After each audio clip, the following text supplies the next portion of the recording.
విశ్వవ్యాప్తంగా జరిగే పలు సంఘటనల నుండి ఎంపిక చేసిన ఆసక్తికర అంశాల విశ్లేషణాత్మక సమాహారం ఫోర్ సైట్స్ టీవీ విశ్వదర్శన్ కార్యక్రమానికి స్వాగతం. ఎన్నో దేశాలలో ఎన్నో సంఘటనలు జరుగుతూ ఉంటాయి, ఎన్నో అంశాలపై చర్చ లేవనెత్తబడుతూ ఉంటుంది. అలాంటి సంఘటనలు లేవనెత్తబడిన అంశాల నుండి భారతీయులకు మనకు ఆసక్తి కలిగించే 5 అంశాలను ఎంపిక చేసి రోజులాగే ఈరోజు కూడా మీ ముందుకు తీసుకొని వస్తున్నాం. ఈరోజు మనం ఎంపిక చేసుకున్న 5 అంశాలను ముందుగా చూస్తే, మొట్టమొదటిది, ట్రంప్ ఎన్నిక కాగానే అమెరికాలోని నల్ల జాతీయులకు మరియు ఇతరత్ర వలస వచ్చిన వారికి ఒక టెక్స్ట్ మెసేజ్ విస్తృతంగా షేర్ చేయబడింది. ఆ టెక్స్ట్ మెసేజ్ ఎవరు పంపించారు, ఎందుకు పంపించారో తెలియదు, కానీ ఆ టెక్స్ట్ మెసేజ్ ద్వారా మీరు భవిష్యత్తులో ప్రమాదంలో పడనున్నారనే సందేశం అందరికీ చెప్పే ప్రయత్నం జరిగింది. మరి ఇలా లక్షలాది మందికి టెక్స్ట్ మెసేజ్ రావడం పట్ల ఒకసారిగా దేశంలో ఆందోళన మొదలైంది. దాన్ని అమెరికన్ దర్యాప్తు సంస్థ FBI ఈరోజు ఇన్వెస్టిగేట్ చేస్తోంది. ఇది మొదటి అంశం. తదుపరి అంశం, గాజాకు చెందిన ఒక అత్యున్నత శ్రేణి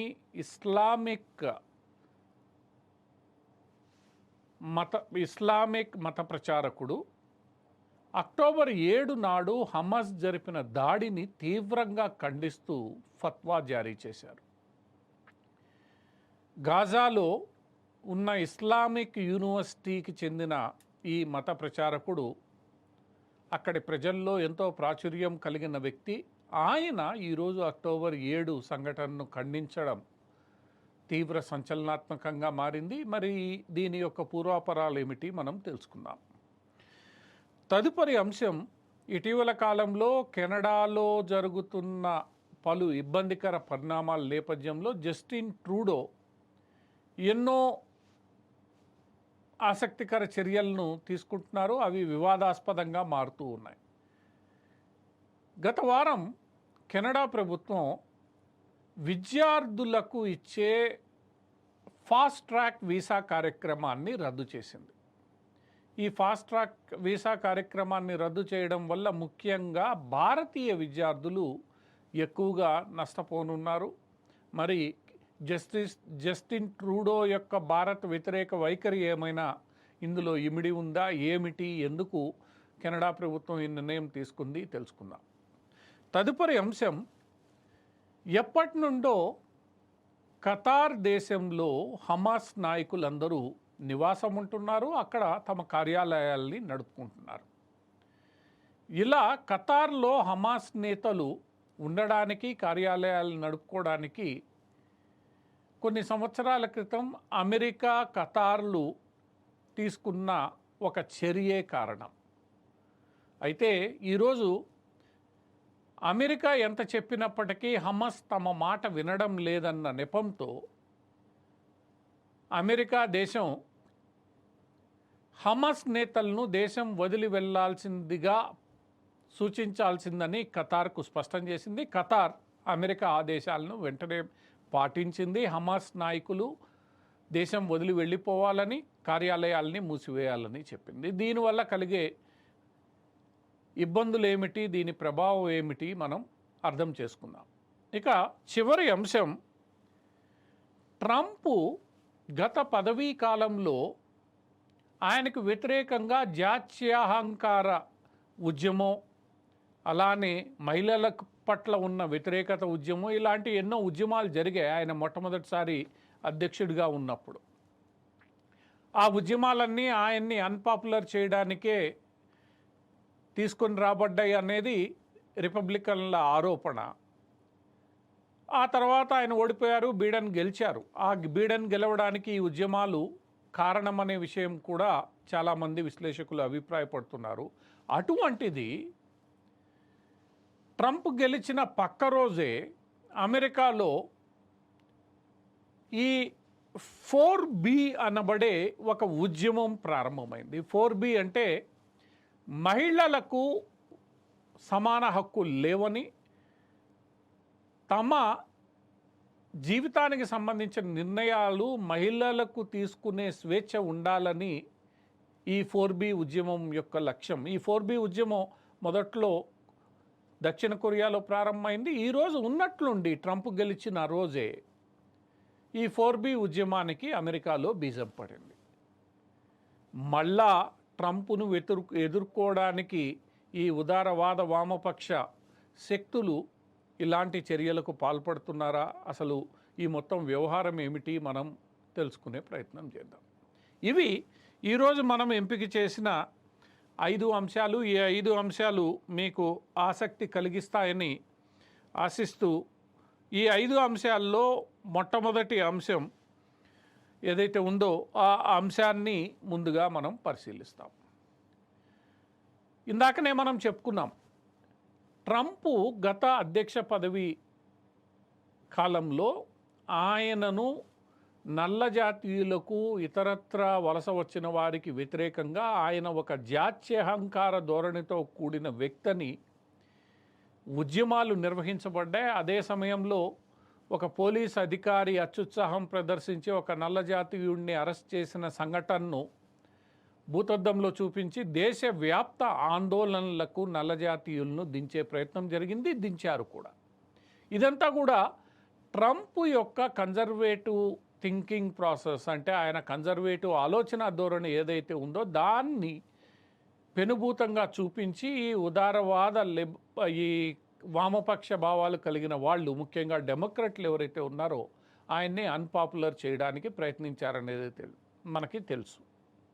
అలాంటి ఉద్యమాలు ట్రంప్ మొదటి పదవీ కాలంలో ఎన్నో అమెరికాలో నిర్వహించబడ్డాయి. అందులో ఒకటి మహిళలకు సంబంధించిన ఉద్యమాలు, 2 ఈ వలసవాదులకు సంబంధించిన ఉద్యమాలు, 3 ఈ జాత్యహంకారానికి సంబంధించిన ఉద్యమాలు కూడా. ఆ నేపథ్యాన్ని ఎవరైతే అర్థం చేసుకున్నారో వాళ్ళకి ఇప్పుడు జరిగిన అధ్యక్ష ఎన్నికల ప్రచారంలో కూడా ఇవే అంశాలు చర్చనీయాంశంగా మారాయని తెలుసు.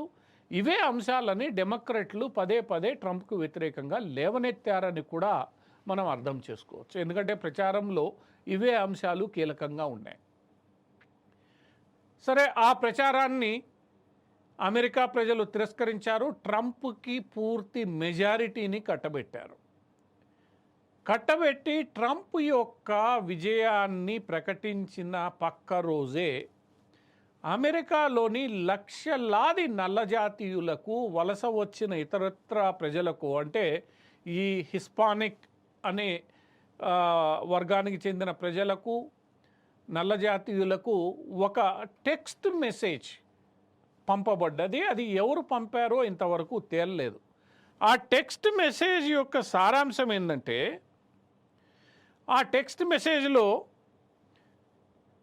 మీరు భవిష్యత్తులో మరలా బానిసలుగా మారబోతున్నారు. మీ ఇంట్లో ఒక యువతి కానీ యువకుడు కానీ ఉంటే వాళ్ళని ఎత్తుకెళ్ళి బానిసలుగా మార్చే దిశగా అమెరికా కొనసాగుతోంది, తస్మాత్ జాగ్రత్త అని ఆ టెక్స్ట్ మెసేజ్లో హెచ్చరించడం జరిగింది.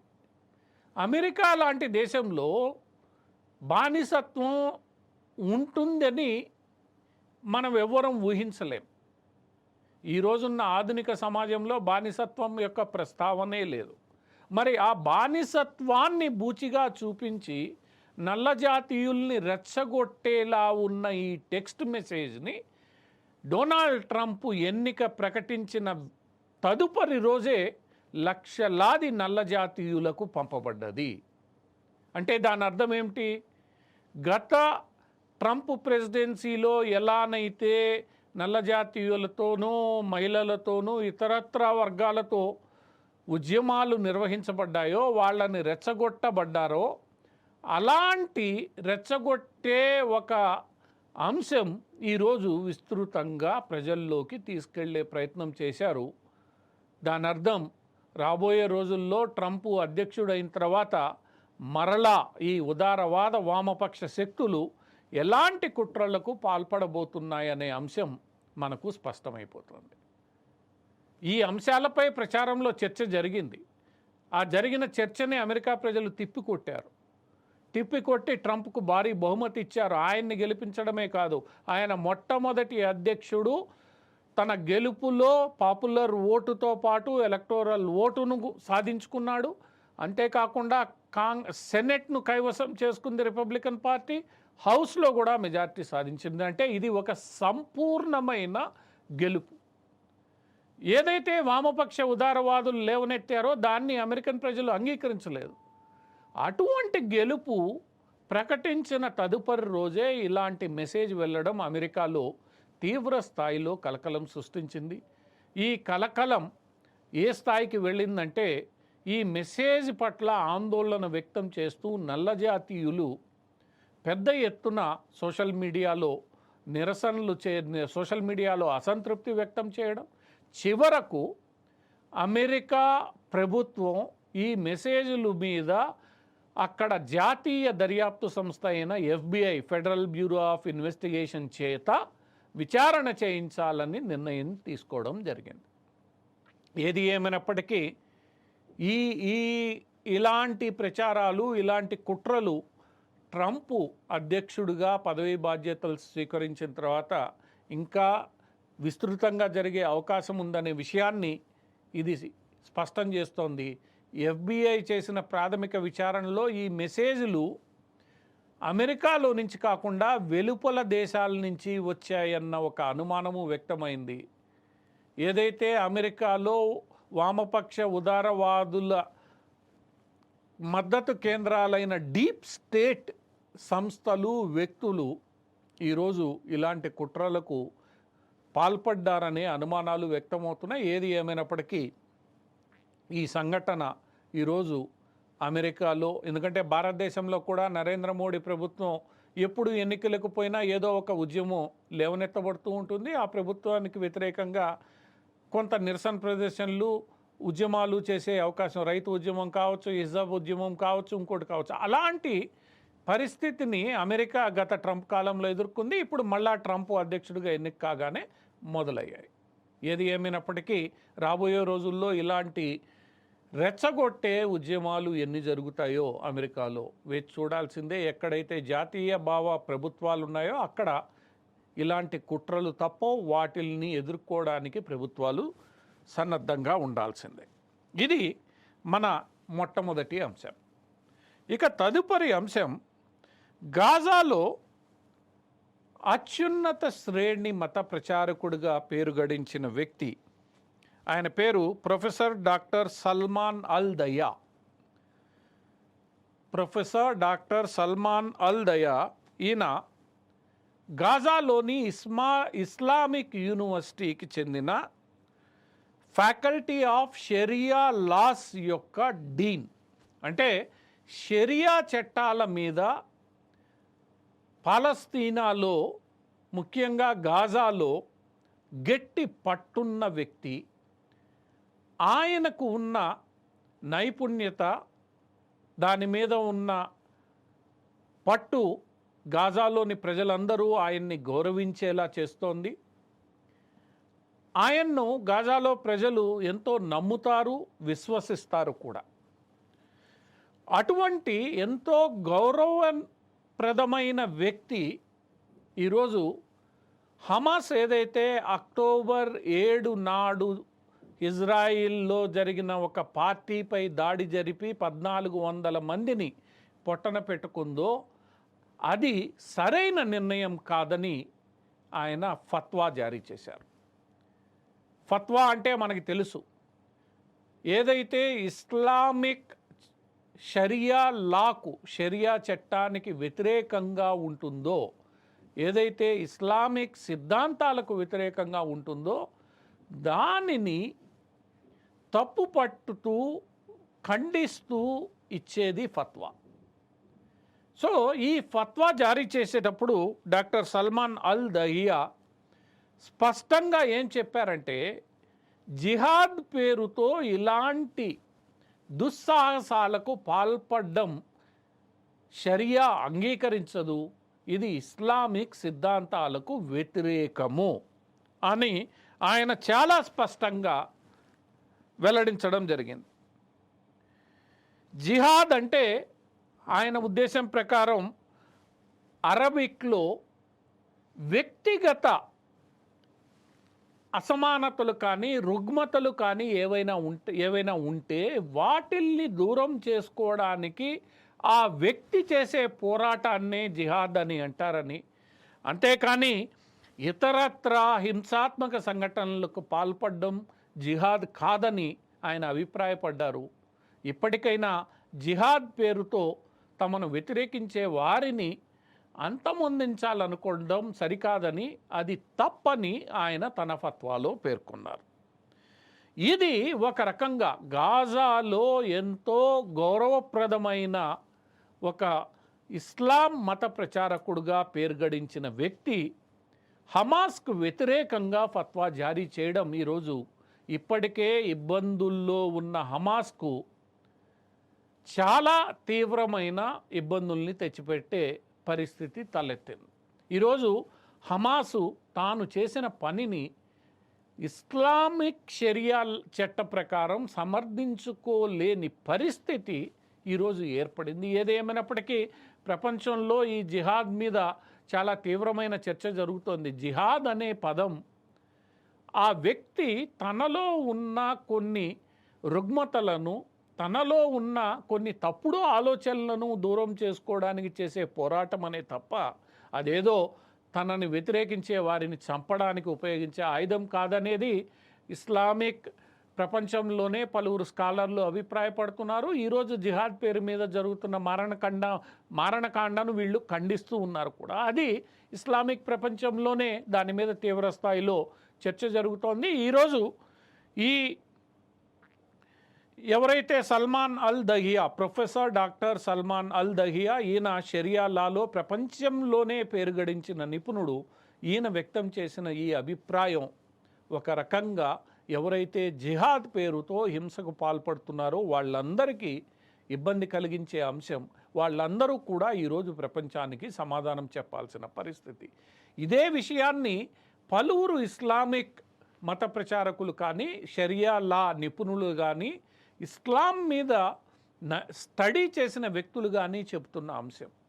అయితే ఇదే జిహాద్ను తమ వ్యక్తిగత స్వార్థాల కోసం దానికి తప్పుడు ఇంటర్ప్రిటేషన్, దానికి తప్పుడు అర్థాలను తీస్తూ తమ ఆధిపత్యాన్ని నిలుపుకోవడానికి కొన్ని దేశాలు, కొన్ని వర్గాలు చేస్తున్నదిగా ఇది ఈరోజు మారిపోయింది. అటువంటి తప్పుడు అర్థాలతో చేస్తున్న జిహాద్ సరికాదని ఇప్పటికైనా ఇస్లామిక్ ప్రపంచం, ఇస్లాంని పాటించే నిజమైన ముస్లింలు అర్థం చేసుకోవాలి. ఇలాంటి స్కాలర్లు చెప్పే మాటలు వాళ్ళు వినాలి. ఇప్పుడు ఏమవుతుందో ఏమో తెలియదు కానీ రేపు ఇటువంటి స్కాలర్ల మీద కూడా ఫత్వా జారీ కావచ్చు. ఎందుకంటే వాళ్ళు చెప్పేది వీళ్ళకి రుచించదు కాబట్టి వాళ్ళని అంతమొందించండి అని మాట్లాడే మతతత్వ శక్తులు ఉన్నాయి మనకి. అందువల్ల ఇప్పటికైనా ఇస్లామిక్ ప్రపంచంలో ఇస్లాంను నిజంగా అర్థం చేసుకున్న వ్యక్తుల మాటలు, వాళ్ళు చెప్పే నిజమైన అర్థాలను అర్థం చేసుకుని ఈ హింసను వదిలితే ప్రపంచంలో శాంతి నెలకొంటుంది. ఇది ఈరోజు హమాస్కు కానీ, హమాస్కు మద్దతుగా నిలుస్తున్న హిజ్బుల్లా, ఇరాన్, హౌతీలకు కానీ ఒక ఇబ్బందికరమైన పరిణామం. ఇంతవరకు వాళ్ళు ఈ ఫత్వా మీద ఎటువంటి ప్రకటన జారీ చేయలేదు. ఈరోజు హమాస్ ఆల్రెడీ చాలా రకరకాల ఇబ్బందుల్లో ఉంది. ఈ ఫత్వా కారణంగా మరింత ఇబ్బందుల్లోకి ఇది నెట్టబడింది. ఈ విషయాన్ని ఇస్లామిక్ తీవ్రవాదం పేరుతో మాట్లాడే మత ఛాందసవాదులందరూ కూడా అర్థం చేసుకోవాల్సిందే. వాళ్ళు తాము చేస్తున్నది తప్పని గ్రహించాల్సిన అవసరం ఎంతైనా ఉంది. ఇక తదుపరి అంశం, మనం చేపట్టబోయే అంశం, అర్థం చేసుకునే అంశం, కెనడా విద్యార్థులకు ఇచ్చే ఫాస్ట్ ట్రాక్ వీసా కార్యక్రమాన్ని రద్దు చేసేసింది. ఈ రద్దు చేయడం వల్ల ఎక్కువగా నష్టపోయేది భారతీయ విద్యార్థులే. ఎందుకంటే కెనడా విశ్వవిద్యాలయాల్లో ఎక్కువగా చదువుకోవడానికి వెళ్ళేది ఈ భారతీయ విద్యార్థులు. ఈ భారతీయ విద్యార్థులకు కెనడా విశ్వవిద్యాలయాల్లో త్వరితగతిన కోర్సుల్లో చేరడానికి వీలు కల్పించే ఈ కార్యక్రమాన్ని ఈరోజు కెనడా ప్రభుత్వం రద్దు చేసేసింది. ఈ కార్యక్రమం 2018లో కెనడా ప్రభుత్వం ప్రవేశపెట్టేటప్పుడు చదువుకోవడానికి కెనడా వచ్చే విద్యార్థులకు వీసాను సులభంగా అందించడానికే అన్న ఉద్దేశంతో తాము ఈ పథకాన్ని తీసుకొస్తున్నామని కెనడా ప్రభుత్వం చెప్పింది. మరి ఇప్పుడు ఉన్నట్టుండి ఆ కార్యక్రమాన్ని ఎందుకు రద్దు చేసింది, కారణాలు ఏమిటి, ఎందువల్ల ఈ కార్యక్రమాన్ని తాము ఆపివేయాల్సి వచ్చింది అన్న విషయాన్ని ఎక్కడా కెనడా ప్రభుత్వం చెప్పలేదు. అంతేకాకుండా ఈరోజు కెనడా ప్రభుత్వం పలు రకాల సిటిజన్షిప్ కార్యక్రమాలను కూడా రద్దు చేసేసింది. గతంలో కెనడాలో 20,000 US డాలర్లు లేదా కెనడా డాలర్లను పెట్టుబడి పెట్టడానికి అంగీకరించిన వారికి సిటిజన్షిప్ లభించేది. ఈరోజు ఆ పథకాన్ని కెనడా ప్రభుత్వం రద్దు చేసింది. ఈ పథకాన్ని ఎక్కువగా భారతీయులే వినియోగించుకునేవారనే వాదన కెనడాలో ఉంది. అలానే రకరకాల ఇతరత్ర పథకాలు ఏవైతే ఉన్నాయో అక్కడ తమ బంధువుల ద్వారా స్పాన్సర్ చేయబడే పథకాలు, తల్లిదండ్రులకు సంబంధించిన పథకాలు ఏవైతే ఉన్నాయో వాటిల్ని ఆసరాగా తీసుకుని కెనడాకు పలువురు సిటిజన్షిప్ కోసం వలస వెళ్ళేవారో ఆ పథకాలలో కూడా ఈరోజు కెనడా ప్రభుత్వం మార్పు తీసుకొచ్చింది. ఉన్నట్టుండి ఈ వలసవాదులకు సంబంధించిన ఇలాంటి కఠినమైన నిర్ణయాలను జస్టిన్ ట్రూడో ప్రభుత్వం ఎందుకు తీసుకుందో అందుకు సవివరమైన కారణాలు ఏమిటో ఏమీ చెప్పలేదు. కేవలం తమ దేశంలోకి వచ్చే వలసవాదుల సంఖ్యను, అంటే తమ దేశంలోకి వచ్చి సిటిజన్షిప్ ఆశించే వారి యొక్క సంఖ్యను తగ్గించడమే తమ లక్ష్యమని జస్టిన్ ట్రూడో ప్రభుత్వం చెప్తోంది. ఏదైతే జస్టిన్ ట్రూడో ప్రభుత్వం చేస్తోందో దానివల్ల ఎక్కువగా ఇబ్బంది పడేది భారతీయ సంతతికి చెందిన వారే, ఎక్కువగా నష్టపోయేది భారతీయులే. ఎందుకంటే ఈ కెనడా ప్రభుత్వం ప్రవేశపెట్టిన ఈ పథకాలన్నింటినీ ఎక్కువగా ఉపయోగించుకునేది భారతీయులే, ముఖ్యంగా పంజాబీయులే. మరి ఈ వ్యవహారాలు అటు కెనడాలో స్థిర నివాసం ఉంటున్న భారతీయుల్లోనూ లేదా పంజాబీ సిక్కుల్లోనూ ఎలాంటి అసంతృప్తికి దారితీస్తాయో మనం వేచి చూడాల్సిందే. ఏది ఏమైనప్పటికీ ఈరోజు కెనడాకు వెళ్ళడం అంత సులభం కాదనే విషయాన్ని భారతీయులు, భారతీయ విద్యార్థులు గ్రహించాలి. సులభతరమైన ఎన్నో పథకాలను ప్రవేశపెట్టిన కెనడా భారతీయులు ఎక్కువ శాతం కెనడాకు వెళ్ళడానికి ప్రోత్సహించినట్లయింది. ఈరోజు ఆ ప్రోత్సాహాన్ని జస్టిన్ ట్రూడో ప్రభుత్వం పూర్తిగా ఎత్తివేసింది. రేపు ట్రంప్ అధ్యక్షుడైన తర్వాత అమెరికాకు వెళ్ళడం కూడా కష్టమయ్యే అవకాశం లేకపోలేదు. ఎందుకంటే ట్రంప్ తన వాదన అంతా వలసవాదుల మీదనే. ఎవరైతే తమ దేశానికి వలస రావాలనుకుంటున్నారో వాళ్ళు స్పష్టంగా చట్టబద్ధమైన రూపంలోనే రావాలి తప్ప ఇతరత్ర రూపాల్లోకి రావడానికి వీల్లేదనే విషయం ట్రంప్ మొదటి నుంచి స్పష్టం చేస్తున్నాడు. తాను అధికారంలోకి వచ్చిన మొట్టమొదటి రోజునే ఈ వలసవాదులకు సిటిజన్షిప్ ఇచ్చే పలు అంశాలను తాను సంస్కరిస్తాడని ట్రంప్ స్పష్టం చేస్తున్నారు. అందువల్ల భవిష్యత్తులో అటు అమెరికా కానీ ఇటు కెనడా కానీ వెళ్ళడం అంత సులభం కాదనే విషయాన్ని భారతీయ విద్యార్థులు, భారతీయులు గమనించాలి. అంతా చట్టబద్ధంగా ఉంటే తప్ప అక్కడికి వెళ్ళడం మరింత కష్టతరం కానుంది. ఇతరత్ర దేశాల వైపు భారతీయ విద్యార్థులు, భారతీయులు చూస్తే బాగుంటుందేమో. ఇక తదుపరి అంశం మనం ఈరోజు ఎంపిక చేసుకున్న 5 అంశాలలో ఎప్పటి నుండో ఖతార్ దేశం ప్రపంచంలో ఉన్న ఎన్నో తీవ్రవాద గ్రూపులకు అధికారికంగా నివాసం ఇస్తూ వచ్చింది. అది తాలిబాన్లు కావచ్చు, హిజ్బుల్లా కావచ్చు, హమాస్ కావచ్చు, హోతీలు కావచ్చు, ఇంకా ఇతరత్ర పాకిస్తాన్కు చెందిన కొన్ని జిహాదీ ఎలిమెంట్స్ కావచ్చు, వీళ్ళందరికీ ఖతార్ దేశం ఆశ్రయం కల్పిస్తూ వచ్చింది. అది కూడా అధికారికంగా. ఖతార్లో వీళ్ళ నాయకులు ఈ తీవ్రవాద గ్రూపులు, అంటే వీళ్ళని మనం తీవ్రవాదులని పిలుస్తాం, పాశ్చాత్య దేశాలు తీవ్రవాదులని పిలుస్తాయి, కానీ గల్ఫ్ దేశాలు స్వాతంత్ర పోరాట యోధులుగా అభివర్ణిస్తాయి. ఏది ఏమైనప్పటికీ అభివర్ణించడంలో తేడాలు ఉన్నప్పటికీ ప్రపంచంలో వీళ్ళని తీవ్రవాద సంస్థలనే పిలుస్తారు. ఈ తీవ్రవాద సంస్థలన్నింటికి ఖతార్ అధికారికంగా ఆశ్రయం కల్పించేది.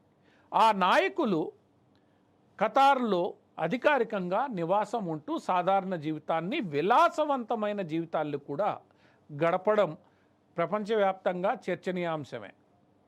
అలాంటి ఖతార్లో ఈ వ్యవస్థ ఏర్పాటు చేయడానికి అమెరికా కారణం. డొనాల్డ్ ట్రంప్ అధ్యక్షుడిగా ఉన్న సమయంలో ఈ తీవ్రవాద గ్రూపులతో ఏదో ఒక రకంగా మాట్లాడడానికి, చర్చించడానికి అవకాశం ఉండాలని, అందుకు ఒక వేదిక, ఒక దేశం కావాలని భావించి ఖతార్ను అమెరికా ప్రోత్సహించింది. వీళ్ళందరికీ ఆశ్రయం కల్పించండి, మీ ద్వారా మేము వీళ్ళందరితో అవసరమైతే మాట్లాడడానికి వీలు కలుగుతుంది అని. ఇక్కడ అమెరికా ఉద్దేశం ఏమిటంటే, ఏదైనా సందర్భం వచ్చినప్పుడు వీళ్ళతో చర్చలు నిర్వహించాల్సిన పరిస్థితుల్లో అక్కడ ఉన్న పరిస్థితిని జటిలం కాకుండా సులభత, అంటే కొంత సమస్యను తగ్గించడానికి వీలుగా వీళ్ళందరితో మాట్లాడడానికి ఇది అనువుగా ఉంటుందనేది అమెరికా భావన. అమెరికా చెప్పినట్లు ఖతార్ వీళ్ళందరికీ ఆశ్రయం కల్పించింది. ఖతార్లో హమాస్ నాయకులు స్థిర నివాసం ఏర్పాటు చేసుకున్నారు, హిజ్బుల్లా నాయకులు స్థిర నివాసం ఏర్పాటు చేసుకున్నారు, తాలిబాన్ నాయకులు స్థిర నివాసం ఏర్పాటు చేసుకున్నారు. ఇక ఇతరత్ర పెద్ద ఈ మిలిటెంట్ గ్రూపుల నాయకులు ఖతార్లో స్థిర నివాసాలు ఉన్నాయి, ఖతార్లో వాళ్ళకి కార్యాలయాలు ఉన్నాయి.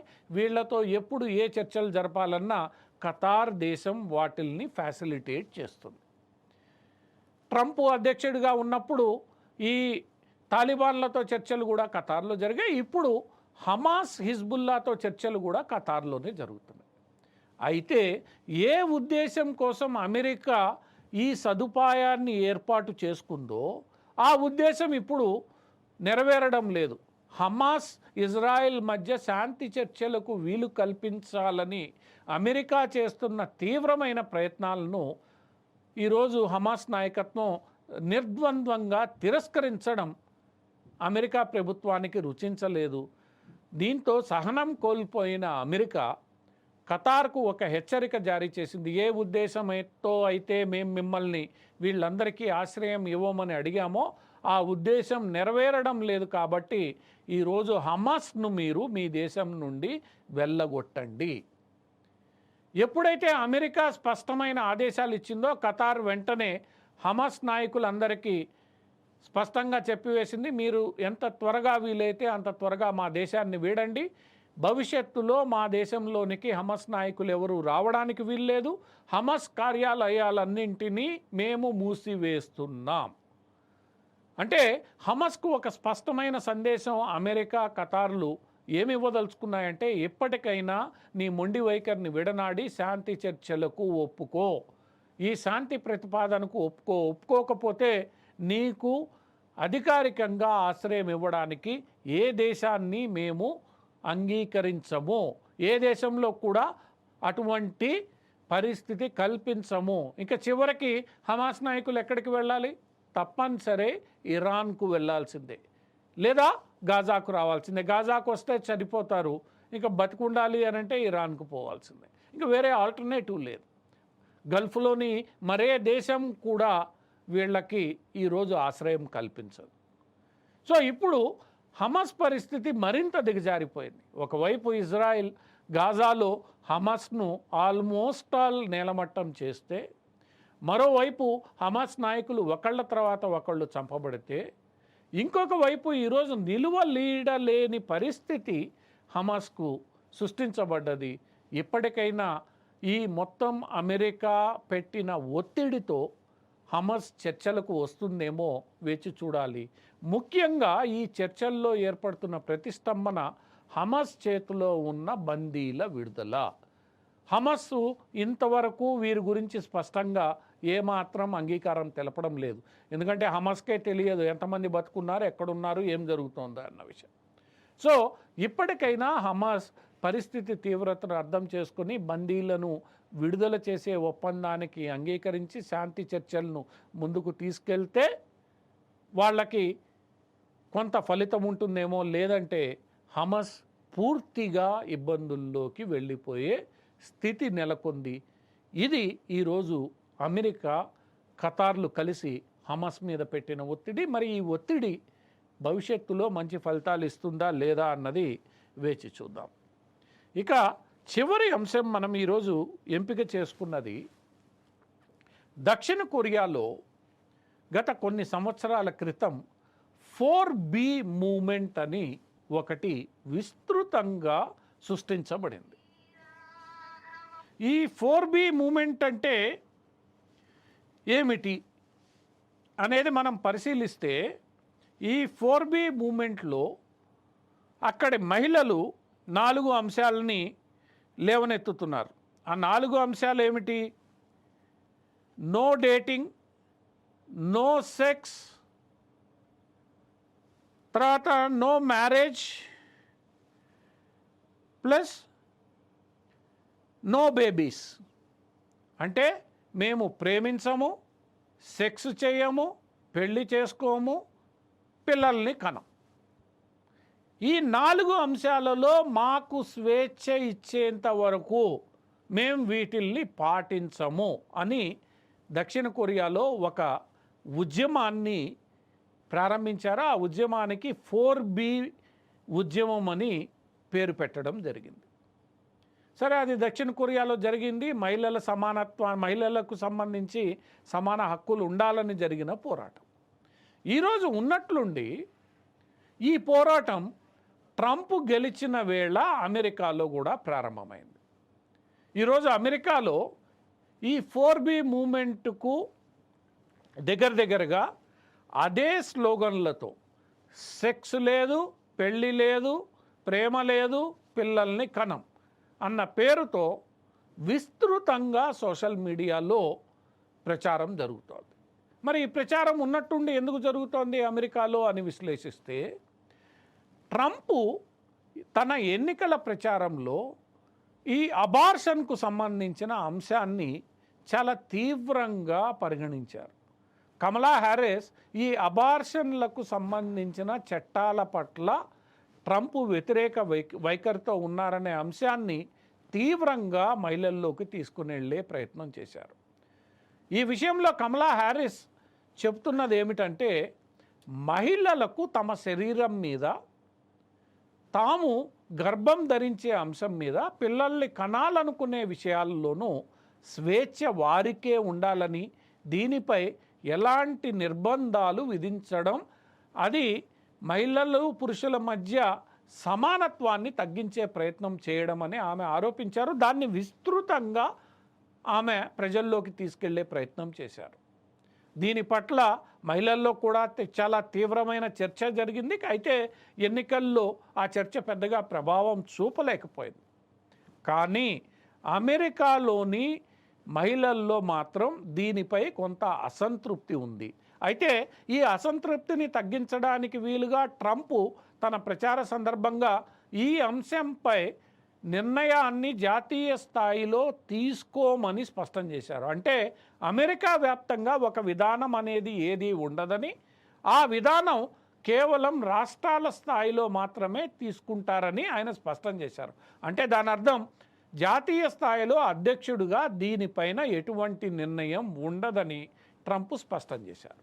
దీంతో ఈ వివాదం కొంత దీని తీవ్రత తగ్గించబడినా, ఏదైతే మహిళలలో విస్తృతంగా చర్చించబడిన ఈ అంశం ఉందో ఆ అంశాన్ని ఇప్పుడు వామపక్ష ఉదారవాదులు మళ్ళా ఒక ఉద్యమ రూపంలో తీసుకొని రావాలని చేస్తున్న ప్రయత్నంలో భాగంగా ఈ 4B మూమెంట్ ఈరోజు అమెరికాలో ఉన్నట్టుండి ప్రారంభమైంది.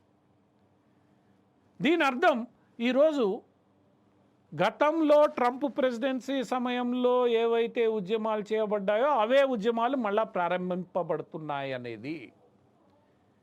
మనము ఇందాక ఒక అంశాన్ని చూసాం, జాత్యహంకార ధోరణిపై ఏదైతే ఉద్యమం జరిగిందో దాన్ని రెచ్చగొట్టే ప్రయత్నం జరుగుతోంది. ఈరోజు మహిళల్ని రెచ్చగొట్టే ప్రయత్నం జరుగుతోంది, వలసవాదుల్ని రెచ్చగొట్టే ప్రయత్నం జరుగుతోంది. అంటే ఇదంతా కూడా ట్రంప్ను వ్యతిరేకించే వారు చేస్తున్న కుట్రగా ఈరోజు అక్కడ రాజకీయ విశ్లేషకులు అభివర్ణిస్తున్నారు. ఏది ఏమైనప్పటికీ అమెరికా లాంటి ఆధునిక దేశంలో మహిళల పురుషుల సమాన హక్కులపై ఈ స్థాయిలో ఇప్పటికీ చర్చ జరుగుతూ ఉండడం ఒక విధంగా శోచనీయం. ఎందుకంటే ప్రపంచానికి సమానత్వం, ఇతరత్ర హక్కుల గురించి అమెరికా పాఠాలు చెప్తూ ఉంటుంది. అలాంటి పాఠాలు చెప్పే అమెరికాలో ఇంకా ఇలాంటి అంశాలు పెద్ద చర్చనీయాంశాలుగానే ఉండిపోవడం అమెరికా యొక్క దుస్థితికి కారణం. ఏది ఏమైనప్పటికీ ఈ no sex, no marriage, no dating, no babies అన్న ఈ అంశం అమెరికా మహిళలను ఎంతగా ప్రభావితం చేస్తుంది, రాబోయే రోజుల్లో అమెరికా రాజకీయాలపై ఎలాంటి ప్రభావం చూపబోతోంది అన్న విషయం మనం అర్థం చేసుకోవాలి. దానికి కొంత సమయం పడుతుంది. ఏదేమైనప్పటికీ వామపక్ష ఉదారవాదులు ట్రంప్ అధికార పీఠం ఎక్కిన మరో రోజు నుంచే ఉద్యమాలు నిర్వహించడానికి సన్నద్ధమైపోయారు. ఈ విషయంలో రాబోయే రోజుల్లో ఇంకా ఎన్ని అంశాలు లేవనెత్తబడతాయో, ట్రంప్ను ఎలా ఇబ్బంది పెడతారో మనం వేచి చూడాల్సిందే. ఆ పరిణామాలు అమెరికాలో ఇప్పటికే సగానికి సగం చీలిపోయిన ఆ దేశ సిద్ధాంతకర్తల్లో ఇంకెంత చీలిక తీసుకొస్తుందో చూడాలి. ఇవి ఈరోజు మనం ఎంపిక చేసిన 5 అంశాలు. ఈ 5 అంశాలు మీకు ఆసక్తి కలిగించాయనే ఆశిస్తూ ఈ 4 సైట్స్ టీవీ విశ్వదర్శన్ కార్యక్రమంలో సెలవు. రేపు మరికొన్ని ఆసక్తికర సంఘటనలతో 4 సైట్స్ టీవీ విశ్వదర్శన్ కార్యక్రమంలో కలుద్దాం.